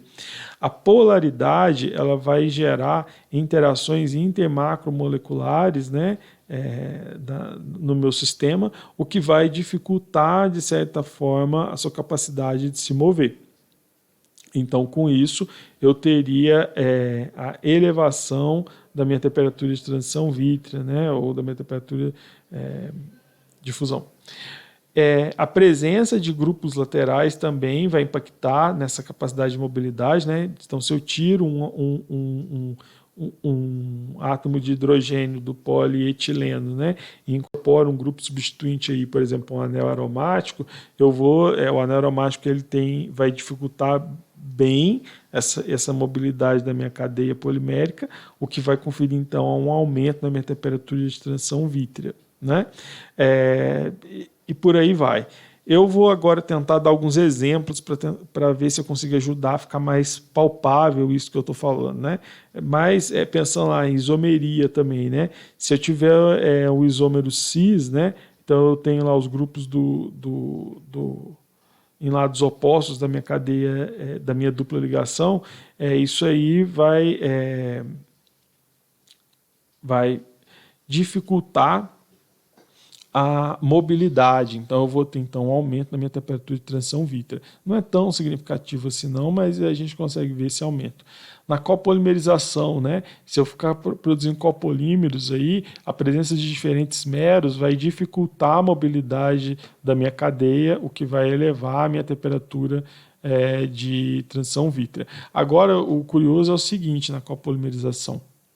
Se a gente tiver dois meros na minha cadeia, né, sempre a temperatura de transição vítrea vai ser obtida a partir das temperaturas de transição vítrea de cada um dos meros, né? Então, cada um deles vai ter uma contribuição, e dependendo da quantidade de meros que eu tiver na minha cadeia de um tipo, eu vou ter uma maior aproximação da TG daquele homopolímero respectivo, né?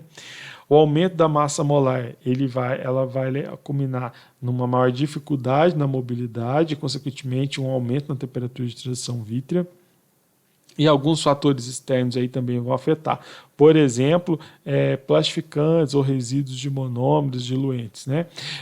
Os plastificantes, a definição de um agente plastificante, ele é um aditivo muito importante na indústria polimérica. A definição dele é aquela onde uma substância ela consegue reduzir a temperatura de transição vítrea do meu material polimérico, né? Como que ela vai conseguir reduzir a temperatura de transição vítrea do material polimérico, né? O que essa substância vai conseguir fazer, qualquer que seja essa substância? Ela vai funcionar como espaçador de cadeia. Então, imagina lá, na teoria do volume livre, né, que a partir da equação do Dolittle lá, se eu tiver um espaçador de cadeia, eu vou acabar aumentando essa separação entre os segmentos moleculares da minha cadeia polimérica. Se eu aumentar essa separação, eu vou ter mais espaço para a cadeia se mover, o que vai culminar numa redução na temperatura de transição vítrea, porque vai ficar mais fácil esse movimento. Então, eu vou gastar menos energia para que a cadeia se mova. E aí, normalmente, resíduos de monômeros, diluentes, acabam funcionando da mesma forma, né? contribuindo como agentes espaçadores de cadeia. E aí agora, trazendo alguns exemplos aqui, né, se a gente pensar lá, ó, temperatura de transição vítrea do polietileno é menos 120 graus Celsius, né, ele é composto só por carbono e hidrogênio.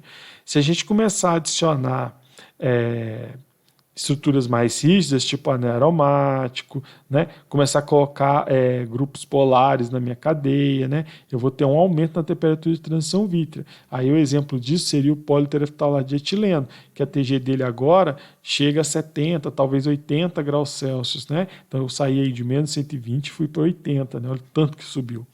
Agora, se eu continuar aumentando, colocando mais anéis aromáticos, por exemplo, no meu sistema, eu vou ter uma maior rigidez na minha cadeia, essa mobilidade vai ser dificultada, e aí eu chego em temperatura de transição vítrea de por volta de 85 graus Celsius no policarbonato, por exemplo. E se eu continuar inserindo grupos rígidos na minha cadeia principal, incluindo diferentes grupos polares, né, colocar também polaridade, a gente pode chegar aí em condições de polímeros que apresentam temperatura de transição vítrea da ordem de 400 graus Celsius. Né? Esses polímeros aqui são conhecidos como polímeros de alto desempenho, o exemplo deles é a polimida, né? E aí esses polímeros aqui eles são produzidos industrialmente em quantidade bem pequena, né, para nichos de mercado de alta tecnologia bem específicos, só que eles têm um valor agregado muito alto, porque eles têm essas propriedades bem diferentes do tradicional, né, evidenciado para os materiais poliméricos.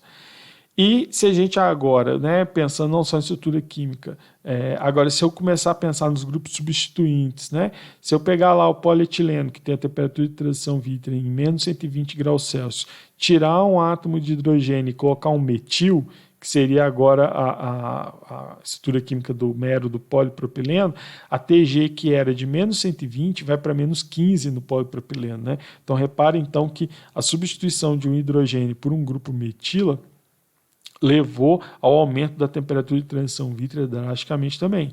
E se a gente colocar agora, né, imaginar que a gente tirou o átomo de hidrogênio, incorporou agora como grupo substituinte um anel aromático, que é o caso do poliestireno, a TG, que era de menos 120 no polietileno, ela vai para o poliestireno numa TG de mais 100 graus Celsius aproximadamente. Né?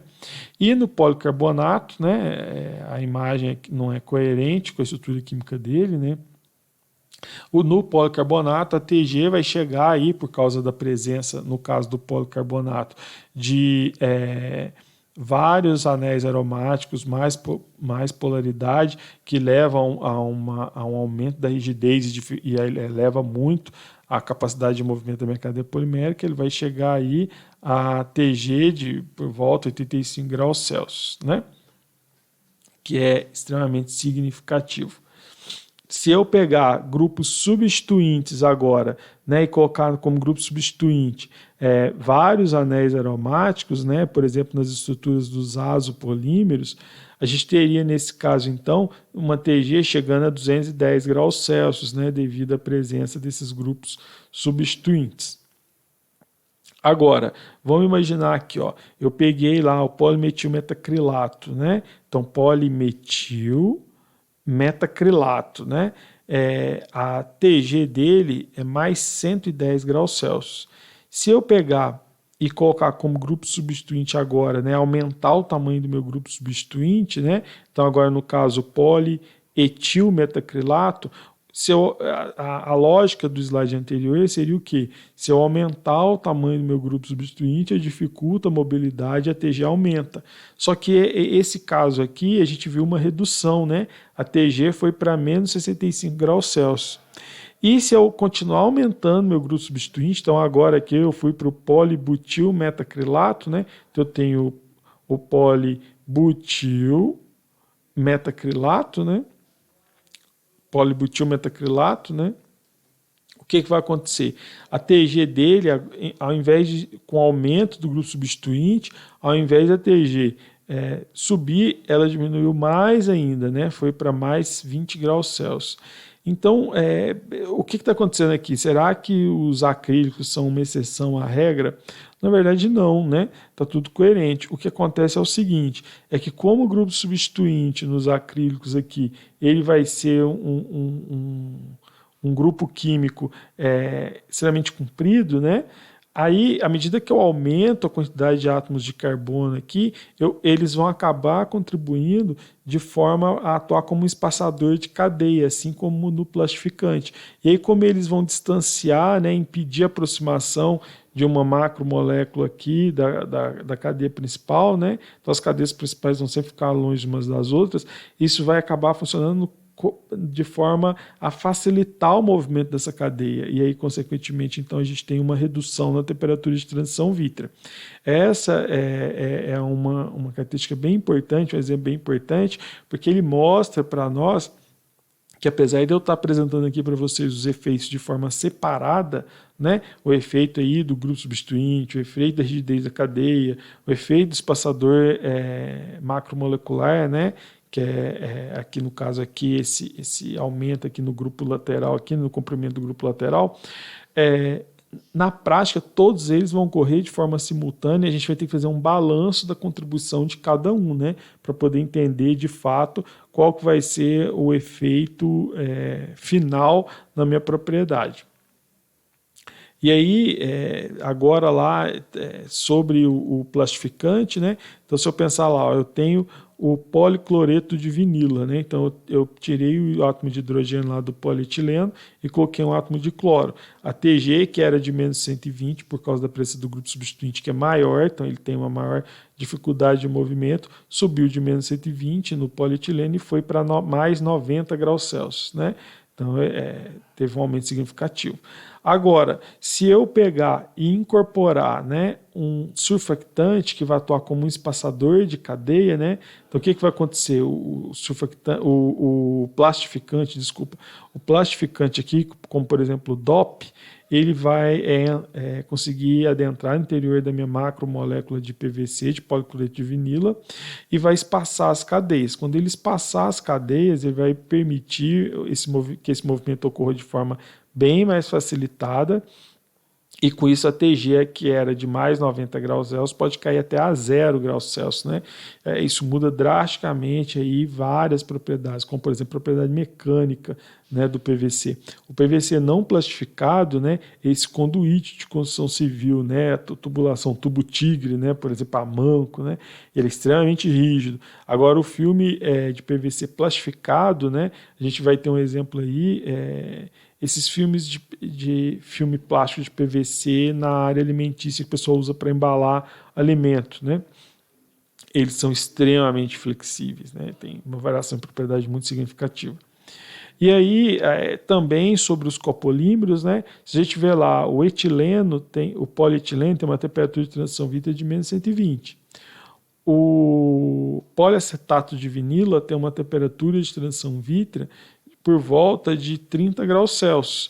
Se eu produzir aí, então, o polietileno coacetato de vinila, né, que é o nosso EVA, a temperatura de transição vítrea dele sempre vai se encontrar entre a TG do polietileno e a TG do poliacetato de vinila, de forma que, quanto maior for a fração de um dos meros, mais próximo a TG vai estar daquele homopolímero correspondente. Então, por exemplo, se eu tiver bastante mero de polietileno, de etileno no meu EVA, a TG dele vai estar bem mais próxima do menos 120 graus Celsius.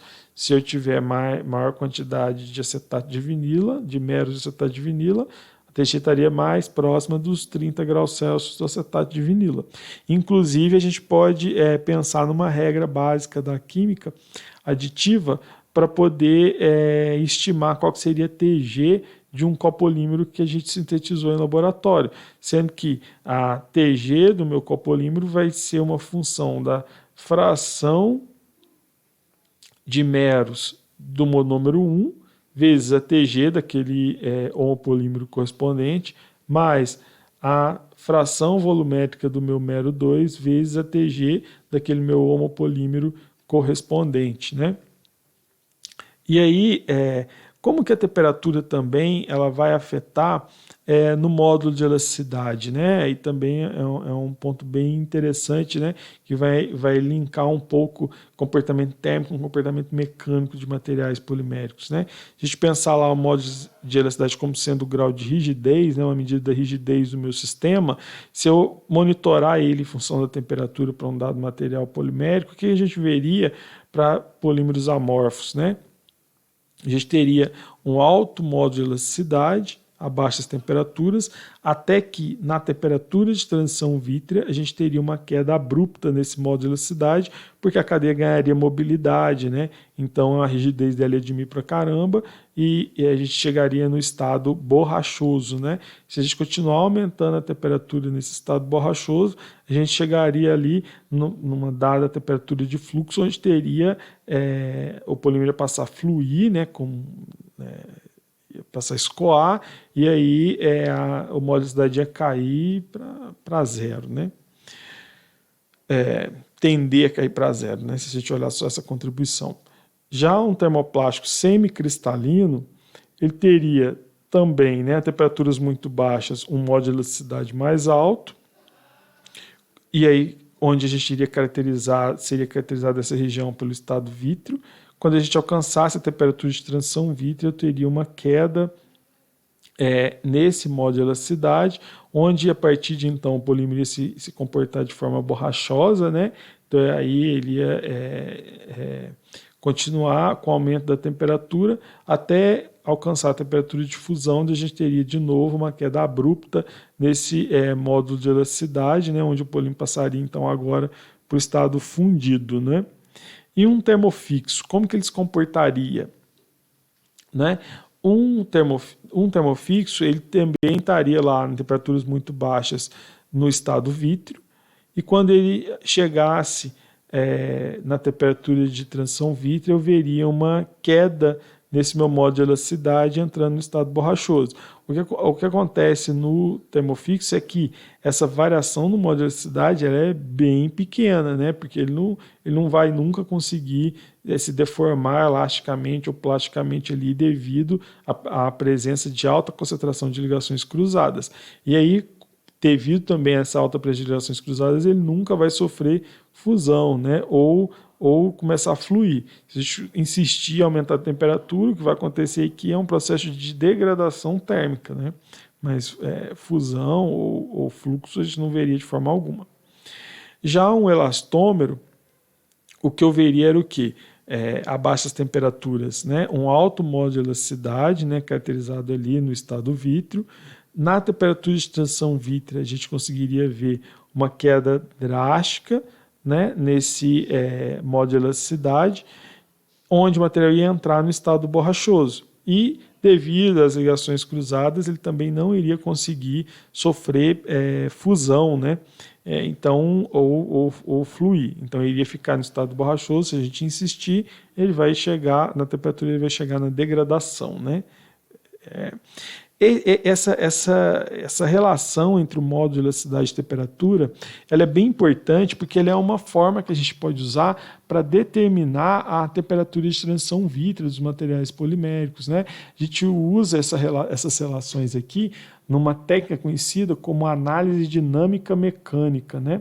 Dinâmico-mecânica, ou DMA ou DMTA, né? E aí lá a gente faz exatamente isso, né? A gente aplica uma tensão mecânica no regime elástico e com isso obtém o módulo de elasticidade.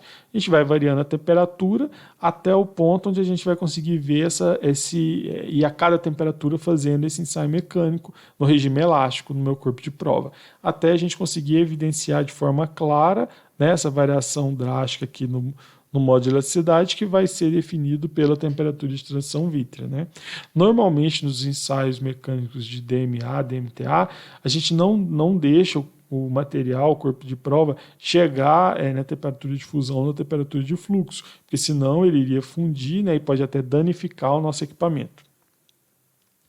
E aí a gente vai conseguir perceber, inclusive, né, por exemplo, para copolímeros, que o valor da temperatura de transição vítrea do copolímero, ele vai sempre se encontrar intermediário, né, entre a temperatura de transição vítrea do homopolímero, dos homopolímeros respectivos, né. E aí, para um termoplástico semicristalino, né, a gente conseguiria lá ver, inclusive, né, na análise dinâmica mecânica aqui, avaliando modularidade, não só a temperatura de transição vítrea, mas outras temperaturas de transição secundárias, como a temperatura de transição beta, né, que ela seria o que essa temperatura de transição beta, né, se a gente continuar abaixando a temperatura, a gente veria ela.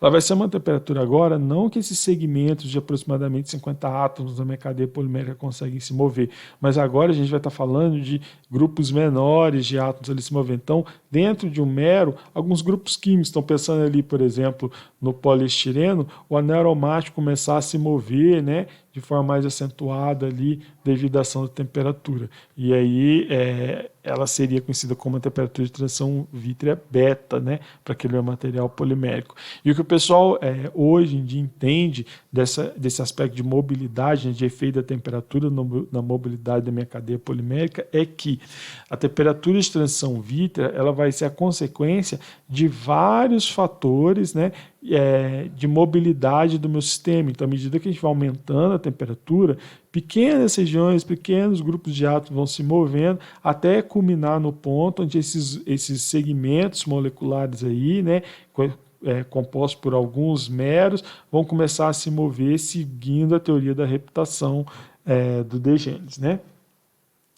E aí, eu falei aqui então agora que essa análise dinâmico-mecânica seria uma técnica interessante para medir a temperatura de transição vítrea, mas ela não é a única, né?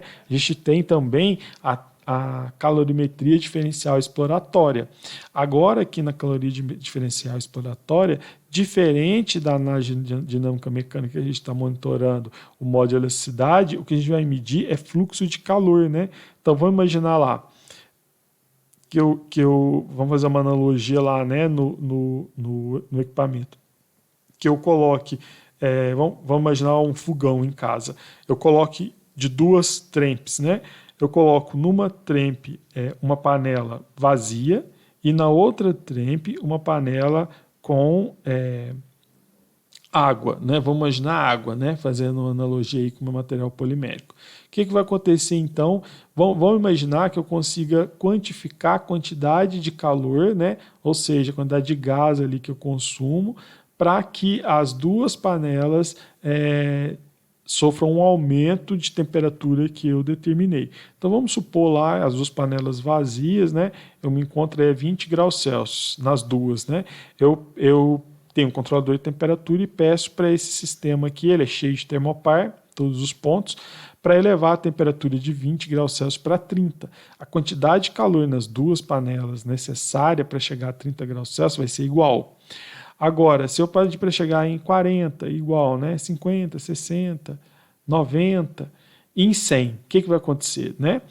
Quando chegar em 100 graus Celsius, a partir desse ponto de 100 graus Celsius, a panela que tiver sido preenchida com água, ela vai agora gastar todo o calor que eu tiver colocando no meu sistema aqui, para que a água sofra a transformação de fases e saia do estado líquido e entre no estado vapor, né? O que seria um evento térmico de primeira ordem, né? Tem variação volumétrica e variação entálpica. Enquanto a panela que está vazia, como ela não tem água, ela vai pegar o calor ali e subir. Então, o que a gente vai conseguir ver nessa técnica, né, de calorimetria diferencial exploratória? Comparando a quantidade de calor necessário para elevar a temperatura nas duas panelas aqui, caso o material polimérico sofra, por exemplo, um processo de fusão, ele vai absorver o calor destinado para aquele cadinho, né, para sofrer a fusão e não para elevar a temperatura. E enquanto ele não tiver sofrido a fusão completa, ele não vai conseguir elevar a temperatura de novo. Com isso, então, eu vou conseguir determinar a quantidade de calor necessária, né? E aí a gente iria prever, então, com isso, qual que seria não só a temperatura de fusão, mas a quantidade de calor envolvido. Essa quantidade de calor envolvido vai ser determinada pela área, né, do pico aqui. A temperatura de transição vítrea também pode ser medida, porque como ela vai envolver uma variação na capacidade calorífica da minha cadeia polimérica, que representa a quantidade de calor necessária para elevar o sistema em 1 grau Celsius.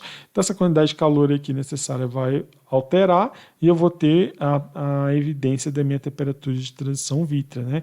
Então, fazendo uma analogia aí, né? Estou em baixas temperaturas, meu material polimérico não acontece nada. Quando eu cheguei em TG, a gente vai evidenciar um degrau, né? Esse degrau aqui ele vai ser correspondido ao fato de que as cadeias poliméricas agora, na temperatura de transição vítrea, têm energia suficiente para conseguir se mover, para que grupos de aproximadamente 50 átomos, aí, então são alguns médios consigam se mover seguindo a teoria de reputação de genes, né?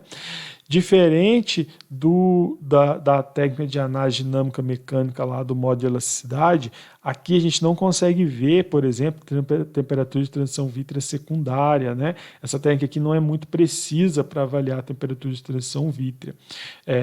Então a gente vai conseguir ver aí só a temperatura de transição vítrea mesmo, e ainda assim, para casos onde ela é bem definida, alguns materiais poliméricos que é um pouco difícil visualizar a temperatura de transição vítrea, a gente não vai conseguir ver ela por DSC, não. Aí teria que ir para análise dinâmico-mecânica mesmo. Se eu continuar aumentando a temperatura aqui, né, na curva em azul, então estou no aquecimento, o que a gente vai ver é que, num dado valor de temperatura, a fração cristalina do meu material polimérico vai ser desintegrada, né? Eu vou ter energia suficiente para quebrar, para destruir aquelas interações intermacromoleculares e o sistema entra em fusão. Se eu peguei esse sistema fundido agora, está todo fundido, não é uma massa fundida ali, alta mobilidade molecular, né? Altíssima mobilidade molecular, e agora começar a resfriar, o que a gente vai observar? Numa temperatura entre TG e TM, né, vai ser a temperatura de cristalização aqui, as cadeias vão sofrer o fenômeno de transformação de fases, saindo do estado fundido e entrando para o estado sólido cristalino, né?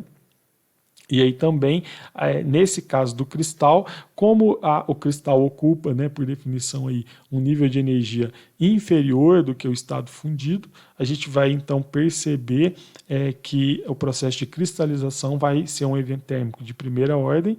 Então eu vou ter não só variação no volume, né, porque o cristal ocupa um volume menor do que a fração fundida, como também o cristal vai estar num nível de energia menor, então ele vai liberar calor, né? Vai ser um evento exotérmico, né? Então a gente vai conseguir perceber então esse pico exotérmico aqui. Tem diversas empresas, né, que fabricam os equipamentos para determinação de temperatura de transição vítrea através da calorimetria diferencial exploratória, por exemplo, ou os calores envolvidos no meu sistema. O que vai acontecer neles, né, é que normalmente os materiais poliméricos têm temperatura de transição vítrea abaixo da temperatura ambiente. Então, ou a gente trabalha com nitrogênio líquido para resfriar o nosso sistema, né, então a gente tem que injetar nitrogênio líquido no equipamento para conseguir chegar em temperaturas muito baixas, ou a gente usa sistemas de refrigeradores de alto desempenho, né? Esses refrigeradores aqui vão conseguir reduzir a temperatura interna do meu sistema, chegando aí até mesmo a menos 120 graus Celsius, né? E aí estudar esses eventos térmicos a baixas temperaturas. Como eu disse para vocês, a técnica de análise dinâmico-mecânica, ela vai ser uma das técnicas bem eficientes para se determinar a temperatura de transição vítrea, né? Porém, ela não é indicada para estudo da temperatura de fusão, né? Esses processos de fusão aí, eles vão ser mais indicados de ser avaliados pela técnica de calorimetria diferencial exploratória, né? Aí, como eu expliquei para vocês, a gente vai ter na dinâmica mecânica, a gente vai colocar um corpo de prova polimérico numa máquina de site de tração que se encontra dentro de um forno, né? E aí a gente vai fazer o ensaio somente na região elástica, né? A gente vai aplicar uma tensão ali onde a gente tem certeza que o material polimérico está na região elástica e a partir dessa resposta em deformação a gente vai determinar o modo de elasticidade. Com isso, é só a gente variar a temperatura no interior do forno e avaliar, então, o efeito dessa temperatura, dessa variação de temperatura no modo de elasticidade do meu material polimérico para determinar a temperatura de transição vítrea. Não só a temperatura de transição vítrea, mas todo o espectro de elastização da cadeia polimérica, porque aqui eu já vou ter precisão para conseguir ver essas variações sutis na capacidade de movimento, né, que a gente pode conhecer como temperatura de transição vítrea beta, né? E além desses dois sistemas para avaliar comportamento térmico de materiais poliméricos, a gente tem também a análise termogravimétrica. No caso da análise termogravimétrica, o que a gente vai monitorar agora é variação da massa em função da temperatura. Então aqui, olha que coisa importante se vocês pensarem. Na análise termogravimétrica, a gente não está monitorando fluxo de calor, a gente não está monitorando volume. Então aqui a gente não vai conseguir ver nem capacidade calorífica. Então aqui a gente não vai conseguir ver, por exemplo, temperatura de transição vítrea, a gente não vai conseguir ver temperatura de fusão, a gente não vai conseguir ver temperatura de cristalização. Então, se a gente não vê nenhuma dessas temperaturas, que tipo de evento térmico a gente consegue ver, né? Um evento térmico muito importante, que é a temperatura de degradação, né? A gente vai conseguir saber porque quando o polímero começar a degradar, a cadeia polimérica vai começar a produzir CO2, né? Vai se converter em CO2, e aí eu vou ter uma variação drástica na minha massa do meu sistema, né, devido a essa degradação. E aí, essa técnica ela vai ser possível com ela, então, prever essas temperaturas de degradação que são muito úteis durante processamento, aplicações em serviço, né, para a gente garantir que o material polimérico resista às temperaturas necessárias para aquela dada aplicação. Aí o equipamento, então, de análise termogravimétrica, ele vai ser composto, então, por um cadinho, né, e um forno onde a gente consiga aquecer a amostra. Esse cadinho aqui ele vai servir como simplesmente um porta-amostra para que uma célula de carga consiga monitorar a massa com precisão. Então, aqui no caso seria uma balança de altíssima precisão, ela vai conseguir medir aí variações de miligramas, né, aí 0,1 miligrama, vai ser possível esse equipamento perceber essa variação de massa. E com isso a gente teria algumas técnicas de análise térmica bem importantes para materiais poliméricos. O que eu queria falar nessa aula de hoje introdutória é isso, né? Essas técnicas de análise análise térmica para caracterização de materiais poliméricos, vocês vão conseguir estudar mais sobre elas, inclusive, em outras disciplinas, como caracterização de materiais, né? Um exemplo aí, caracterização de materiais. Na próxima aula de comportamento térmico de materiais poliméricos, o meu objetivo é mostrar alguns softwares, né, para a gente poder tentar ver como obter essas informações que a gente discutiu hoje, né, para vocês aprenderem a fazer a análise de dados e obter essas informações aí que são muito úteis. Além do que eu vou tentar explicar mais um pouquinho sobre essas técnicas de caracterização, para ajudar vocês a entender quais são os efeitos do meu material polimérico e das condições de análise, né, no comportamento térmico obtido através dessas técnicas de caracterização para o nosso material polimérico. Então, o que eu tinha para falar é isso, né? Até mais para vocês, né? Bom dia, boa tarde, boa noite. Mais uma vez, não se esqueçam de acompanhar tudo com papel e caneta na mão, anotar todas as dúvidas e sempre me procurarem para a gente conversar a respeito do que foi discutido, esclarecer as dúvidas de vocês, né, e conseguir aprender um pouquinho mais sobre materiais poliméricos. Tchau!